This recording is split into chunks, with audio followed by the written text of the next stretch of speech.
أعوذ بالله من الشيطان الرجيم. بسم الله الرحمن الرحيم.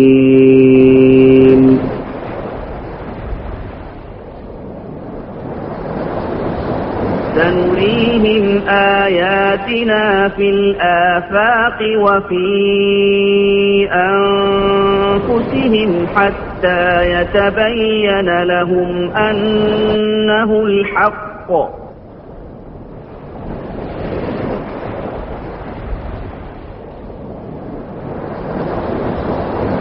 أولم يكف بربك أنه على كل شيء شهيد.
Shaitanirrajim. Bismillahirrahmanirrahim. Rabbi shrah li sadri wa yassir li amri wahlul 'uqdatam min lisani yafqahu qawli. Assalamu alaikum wa rahmatullahi wa barakatuh. Dear brothers and sisters. Well, I would share my experience now. My background is I am from a Brahmin family, Orthodox Brahmin family, and in the Brahmin family, a priest sect of the Brahmin family. And I never dreamt I'll be Muhammad Umar one day, and I never wanted to be, even to know what is Islam is all about. And we were born and brought up in Mysore, but we started, my higher studies in Bangalore. We moved from Mysore to the Bangalore. Only then I had a chance to meet a Muslim guy, and then I started discovering Islam. I was part of the RSS, but not so aggressive, but I was part of the RSS, and that added more fuel to hate Muslims more. And my parents are Brahmin, and I was at a very young age I was given a priesthood. It's just that in our religion we give a thread, and with that you become a priest. They call it as brahmachari. So I learned whatever rituals of Brahmins at the age of I think 13 or 14 from my maternal uncle. And then for my diploma I had to come here to Bangalore. And when we reached Bangalore, my parents found in Bangalore just that only working will not help us to grow. They wanted to do some kind of a business.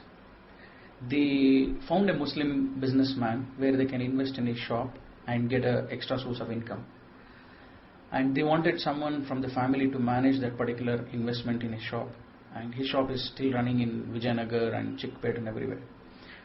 So he agreed for no profit, nothing, and he gave it in a nice way. And my parents were very impressed with him, and we started talking about him at home. And they wanted me to go and take care of this particular investment which we have done. I was not prepared for it. I used to tell them that I can work anywhere else, but not with a Muslim. I don't like to work with a Muslim. And there was no such need that I have to work, because we are not in such a situation that we have to work. It's just that they wanted to get more of the income, and they wanted to manage. So I said I will not work with a Muslim. I managed my first year after coming to Bangalore to escape out of this. The second year, they forced me, my mother used to go in her vacation because it's my money, my investment, it's my business. So I need to go and manage because you are not going there. And my parents, they started insulting me that, look at your mother, your father, they are going and doing it part-time while you are being useless to family. So well, I started going to that shop just to ensure we are managing our business. And later, the shop owner said, we don't need you here. Please help us in another shop. So I went to another shop which is in Chickpet. And I started hating him more. I started hating Muslims more after going to shop, because there the Hindus were becoming Muslims. I've seen some Hindu girls and Hindu boys who embraced Islam. And I was shocked and really angry over them, that why did you become Muslim? Muslims are supposed to be only in Pakistan. Why the hell you are becoming Muslims? And I started arguing with those girls and the boys. But they said, it's truth, so we have embraced it. They did not give much of information more than that. And the owner of that shop was not he was out of the station during that time. And I wanted to know why they embrace Islam, and I wanted to tell them that you don't have the knowledge of Hinduism, because you are from non-Brahmin sect, and we Brahmins are proud Hindus, and I will share the knowledge of Hindus so that you leave this Islam. And I started arguing with them, and he gave me a Quran translation of Abdullah Yusuf Ali. He said, you can read this, and if you have any questions you can ask us, no problem. So I started reading Quran. Meanwhile, I also started analyzing Hinduism with much more consciousness than what I did previously. I analyzed few so-called gods as per Hindu beliefs, and afterwards I concluded that Hinduism is actually some imaginary or something false belief. It's not making sense for me. Few I would share.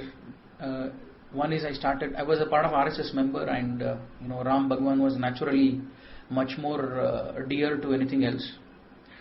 So I started analyzing about Ramayana and Ram, how his life was. He is born to a king, Dashrath, and due to some misunderstanding in the family, he is sent to forest for 14 years.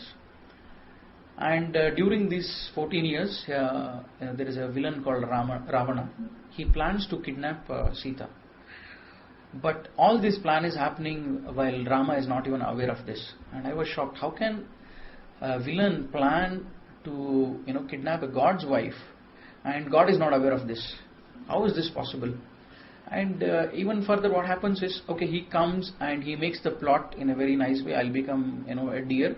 He will tell his associate, become a deer in front of her, and she will like it, and Rama and Lakshmana will run behind it. I will take Sita. And they really fall into that. I was shocked. How come Rama does not know that deer is it's a game to taking my wife?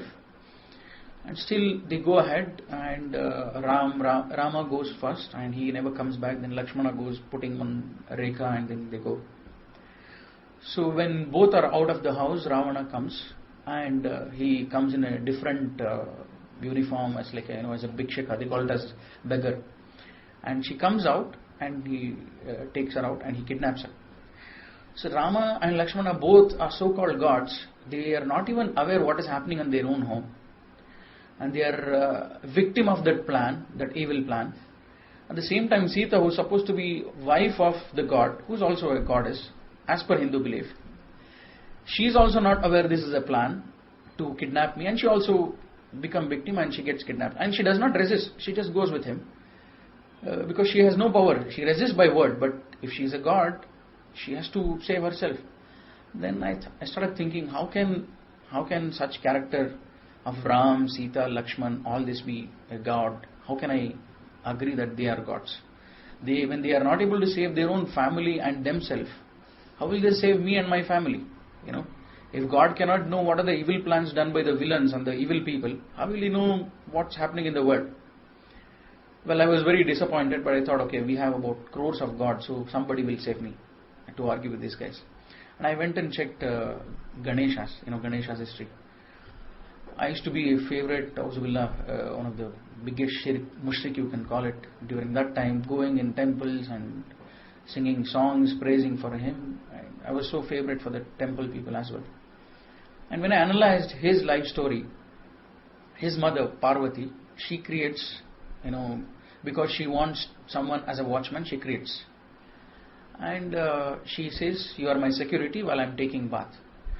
I was not able to understand again that